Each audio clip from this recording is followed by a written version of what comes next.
Ekipa, vrijeme je za našeg sponzora. Danas donosimo izvješće za Car Vertical. Jedan prijatelj me zvao kod kupnje Golfa. Golf ima dosta kilometara, ali svejedno je htio da ga provjerimo. U pitanju je Golf 7 proizveden 2013. godine. I što je zanimljivo i stvarno ovo je jedno izvješće gdje možete vidjeti kako imate detaljno po servisnim intervalima po svake godine, tako da možete vidjeti sve detaljno kad su bili rađeni servisi i također je zapisana sva kilometraža detaljno. Automobil toliko ima, isto uživo su ga provjerili, ima 340.000 km, tako da se podudara. Iz ovog razloga je Car Vertical stvarno dobar primjer i svakako bi ga preporučio kod kupnje, i u opisu komentara imate link gdje dobijete 20% popusta sa kanala Projekt Cars Tuning.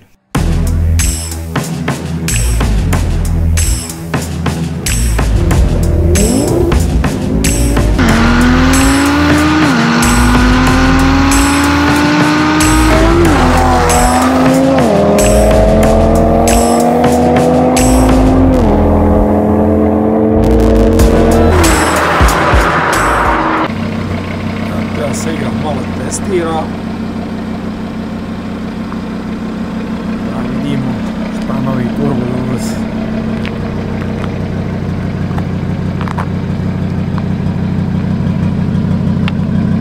Šta se dimi za mola.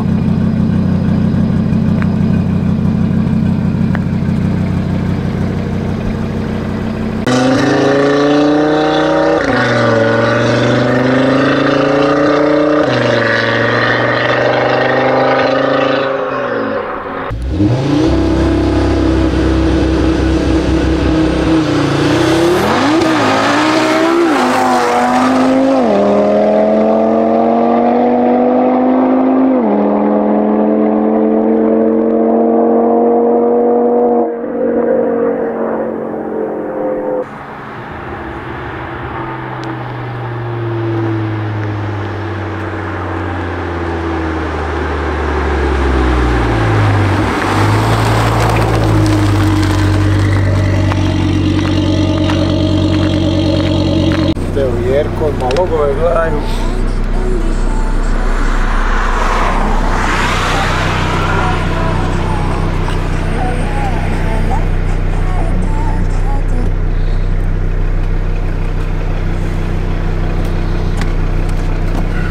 Aj, sidi tamo, jel ovdje tuče sunce, ne vidiš ništa. Mogu ja da ćemo se čas. Da vidimo šta nam treba smijeti. Prve impresije. Osjećam ga da je malo življi u manjim brzinama, u krajnjim okretanjima. To su nijanse, teško je na ovoj snazi je teško išta osjetiti.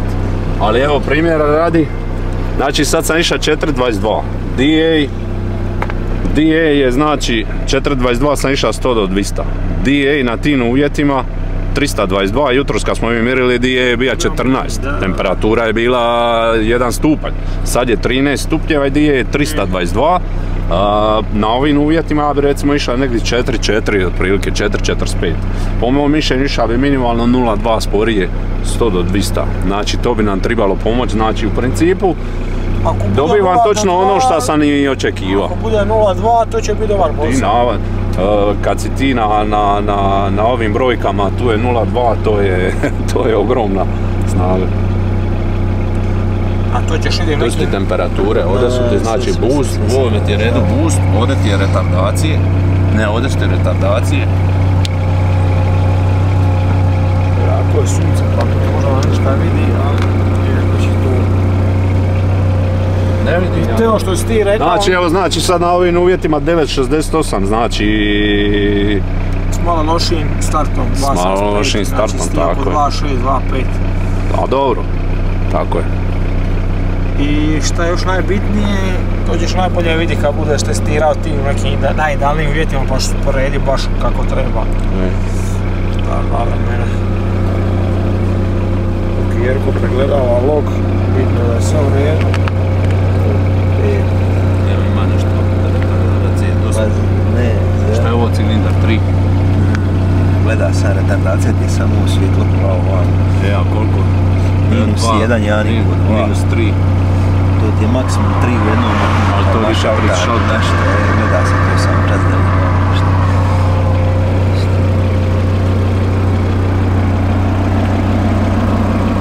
Niko da radi na vozi.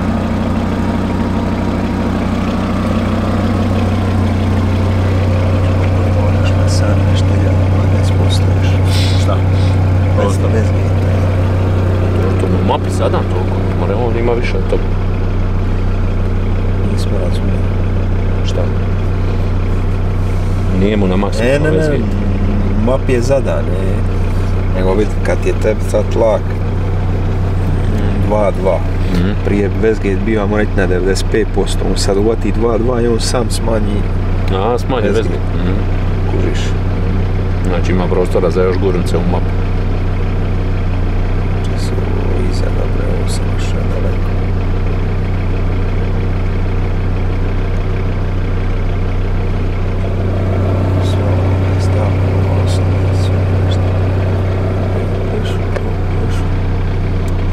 Zanima me usni zrak, kako stoji intake. 32 stupnja. Intake temperatura, nakon 32 stupnja. Imaš i koliko goriva tamo. Ostavi se. Napravit ću još jedan run sam. Ali ću odoli startati, bolje odoli. Pa ja ovim kod ostavim. Ja ovim kod ostavim. Ti palim kameru, Teo.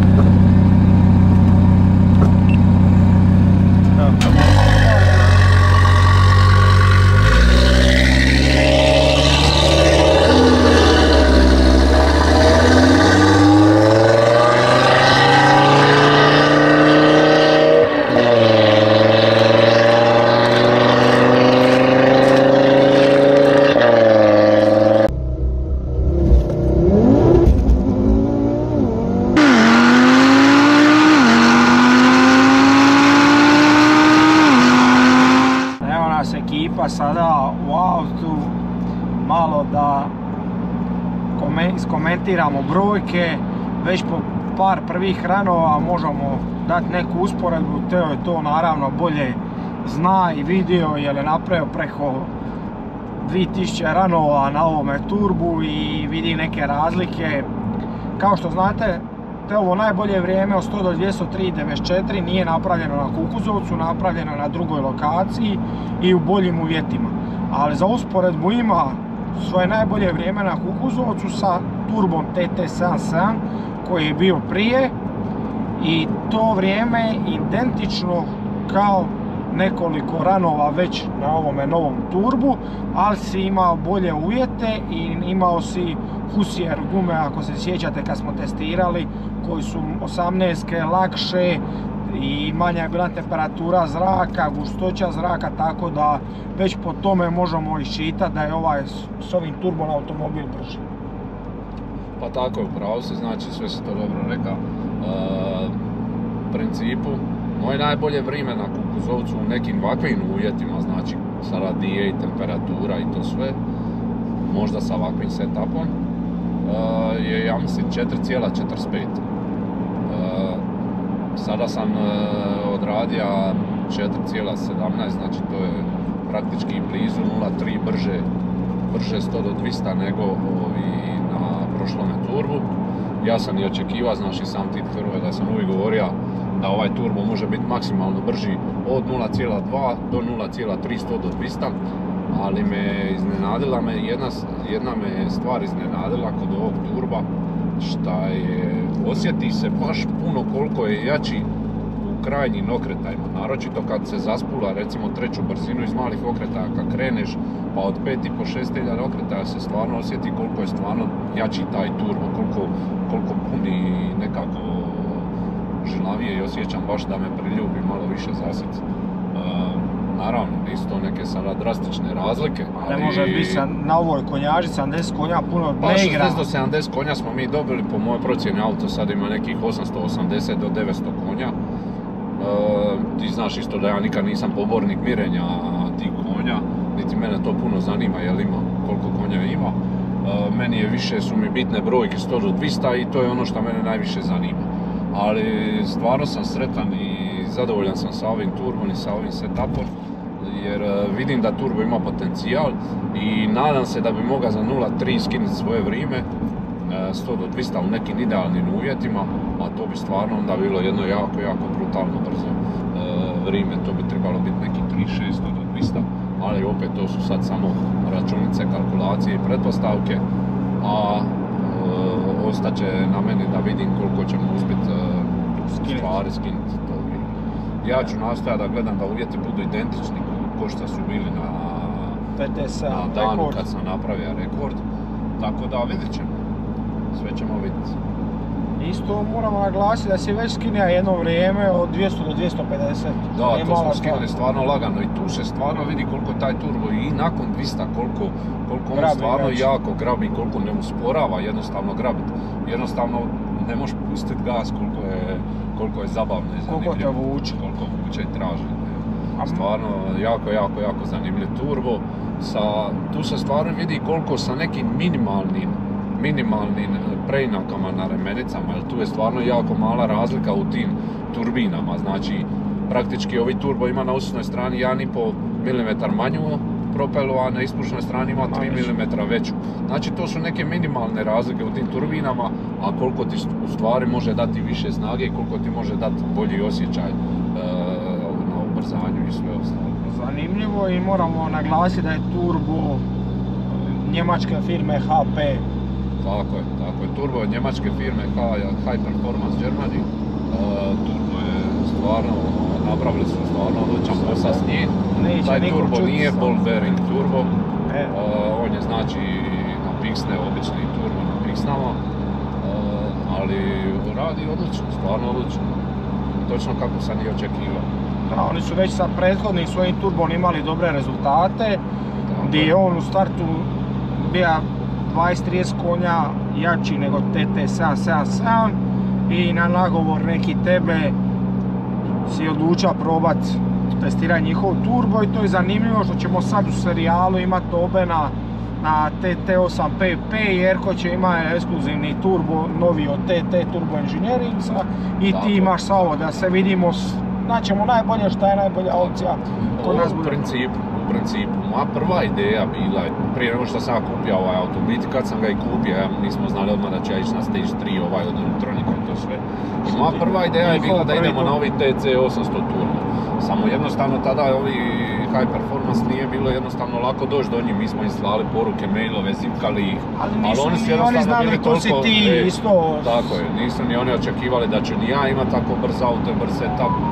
Ali u principu jednostavno do njih nije bilo moguće doći. Ja sam probao preko svih mogućih kanala doći do njih, ali bezuspješno. I kako ja nemam baš puno živaca ni volje za čekat, ja to volim kad nešto odlučim uzeti odmah, ja sam onda uzeo ovi TT777. I pokazao se super priča, nema šta. Stvarno turbo odličan, vozija je sve besprijekorno cijelu sezonu. Napravili smo čak i svjetski rekord na tome turbu, općenito šta je iko napravi, a mislim čak da ga je sad neko skinija. Da, njihov djelatnik što radi za Unitronic na gumi, pitanje to je li mapa slična kod tvoja, ali nećemo samo to ulaziti. Nebitno, ali auto je cijeli olakšan, taj auto je 1150 kg, znači on ima 250 kg manje od mene i on je odvozio 370, a ja sam 394. Eto ga ekipa, tako, dok bude ovaj video, možda će Teo i sruši svoj rekord dok mi izbacimo ovaj video. Pa sad ćemo raditi na tome, otvorili smo sezonu lova na moj rekord. Pa ćemo vidjeti di će nas to dovesti. Ništa, budite mi pozdravljeni, ostanite mi lagani i uživat ćemo dalje u novim buildevima i novim brojkama ostale ekipe. Može, pozdrav ekipa.